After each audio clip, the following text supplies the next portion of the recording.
नमस्कार दोस्तों, स्वागत है आपका अपना जीएस अड्डा पर।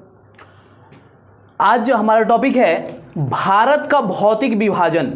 भारत जो हमारा देश है इसको भौतिक आधार पर कितने भागों में बांटा गया है इसका समझ बहुत जरूरी है।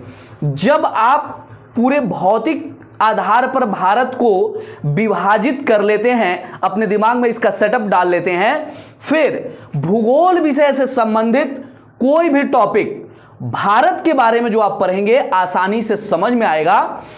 ये पूरा जो भारत का बॉडी है जो 32,87,263 वर्ग किलोमीटर में फैला हुआ है, 32,87,263 वर्ग किलोमीटर में भारत फैला हुआ है। ये पूरा जो एरिया है इसको 6 भाग में बांटा गया है। कितने भाग में बांटा गया है? 6 भाग में। भारत को भौतिक आधार पर 6 भागों में बांटा गया है। तो इस पूरे भारत के जो है बॉडी को 6 भाग में बांटा गया है।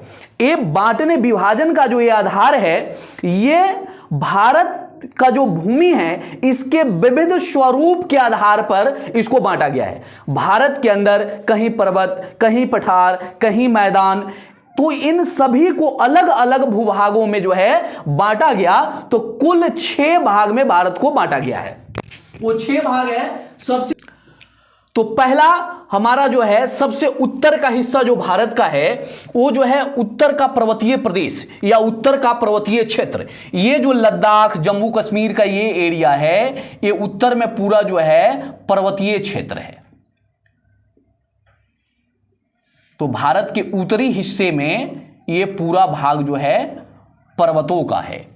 इस तरीके से पूरा नेपाल वगैरह लेकर के ऐसे भारत के पूर्वी हिस्से तक ये पूरा पर्वतीय क्षेत्र है। उत्तरी हिस्से में ये पूरा पर्वतीय क्षेत्र है। ठीक है।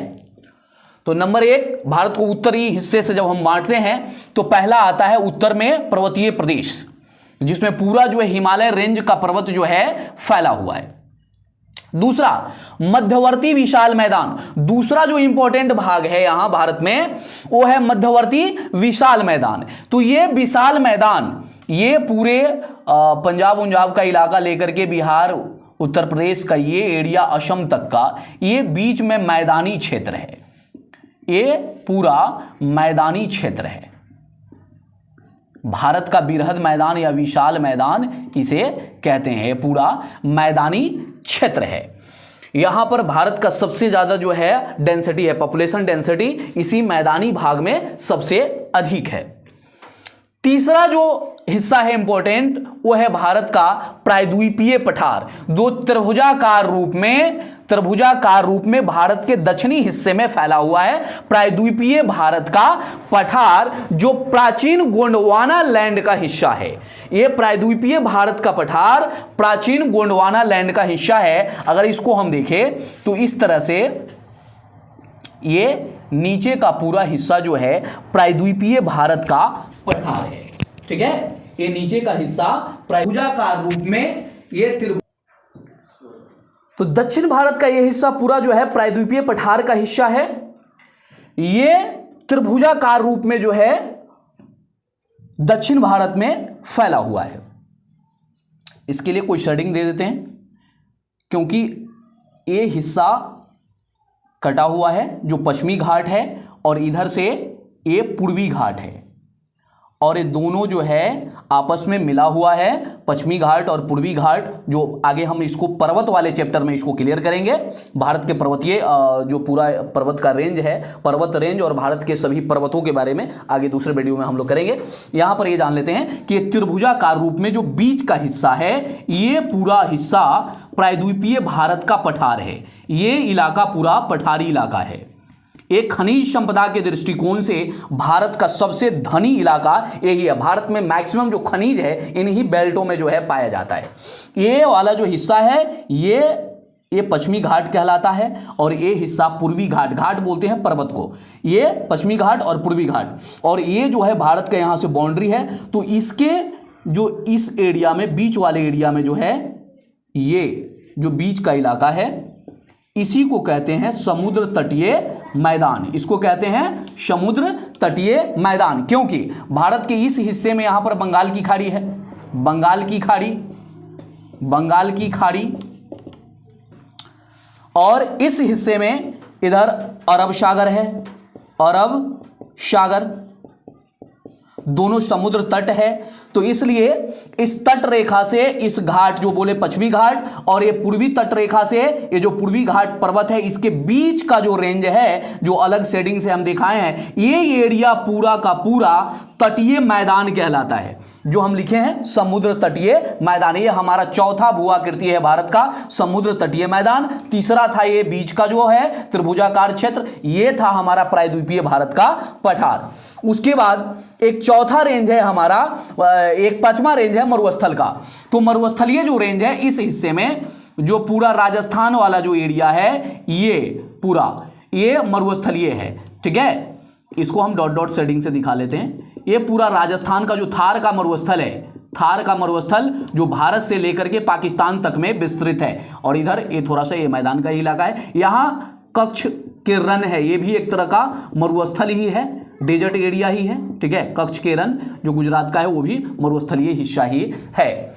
और इसके अलावा इधर जो है जो पठारी प्रदेश है प्रायद्वीपीय भारत का पठार, उसका कुछ अंश इधर भी शिलोंग पठार के रूप में, शिलोंग का पठार, और कुछ पर्वतीय रेंज भी इधर है, ठीक है। जो हिमालय पर्वत है, आगे हम पर्वत वाले चैप्टर में इसका चर्चा करेंगे कि कैसे मुड़ा हुआ है और मुड़ करके आ गया है बंगाल की खाड़ी में, और उसी का अंश जो है हमको अंडमान निकोबार द्वीप समूह के रूप में मिलता है। फिलहाल यहां पर हम ये समझे कि भारत को भौतिक आधार पर 6 भागों में बांटा गया। पहला था, रिकॉल कर लेते हैं कि उत्तर का पर्वतीय प्रदेश, अलग शेडिंग कर दिए इसके लिए। दूसरा है हमारा मध्यवर्ती विशाल मैदान, तीसरा है प्रायद्वीपीय भारत का पठार, चौथा है समुद्र तटीय मैदान, पांचवा है मरुस्थल, और छठा है द्वीप समूह। ये छठा जो है द्वीप समूह है। तो इधर भारत के अरब सागर वाले हिस्से में इधर में जो है द्वीप है, द्वीप समूह, जिसको हम लक्षद्वीप समूह कहते हैं। तो भारत के अरब वाले सागर वाले हिस्से में जो है लक्षद्वीप समूह है, लक्षद्वीप समूह, लक्षद्वीप समूह। वहीं भारत के बंगाल की खाड़ी में, बंगाल की खाड़ी में जो द्वीप समूह है इसको बोलते हैं अंडमान, अंडमान निकोबार, निकोबार द्वीप समूह, द्वीप समूह। द्वीप समूह पर फिर अलग से हम वीडियो लाएंगे। फिलहाल अंडमान निकोबार पर स्पेशल, लक्षद्वीप पर स्पेशल, और डिटेल्स में इसका बात करेंगे। यहां सिर्फ हम भौतिक विभाजन कर रहे हैं, उसमें देख रहे हैं कि अरब सागर में जो द्वीप समूह है वो लक्षद्वीप समूह है। लक्षद्वीप की राजधानी कवारती, लक्षद्वीप की राजधानी कवारती। वहीं बंगाल की खाड़ी में अंडमान निकोबार द्वीप समूह है, अंडमान निकोबार की राजधानी पोर्ट ब्लेयर। तो इस तरीके से भौतिक आधार पर भारत को 6 भाग में बांटा गया है। अगर हम डिटेल्स में सभी जो है भौतिक पार्ट को पढ़ लेते हैं तो इस तरीके से भारत के बारे में एक समग्र जो है हमको जो है नॉलेज आ जाता है, और इससे बहुत सारा प्रश्न हम आसानी से सॉल्व कर लेते हैं। तो इस वीडियो में इतना ही, मिलते हैं फिर अगले वीडियो में।